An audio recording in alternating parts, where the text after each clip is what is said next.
1. Create something online. A page, a brand, a small business, anything. The internet is printing money for people who take action. If you're only consuming, you're already late. 2.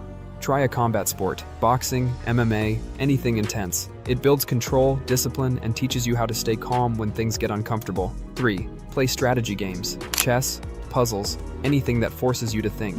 You stop reacting emotionally and start making calculated moves. 4. Record yourself speaking. Watch it back. Notice your tone, your pauses, your confidence. It's uncomfortable, but that's where growth happens. 5. Improve your communication. If you can't express your thoughts clearly, people won't take you seriously. Speak better, and people see you differently. 6. Start running. Running teaches discipline. Your mind will tell you to quit, but you learn to keep going anyway. 7. Learn a high-value skill, something that actually pays. Coding, AI, content creation. Focus your effort in the right direction. 8. Study persuasion. Influence is everything. If you can't convince people, you'll always depend on them. Pick 2 or 3 and stay consistent. Your life doesn't change from watching. It changes when you start doing.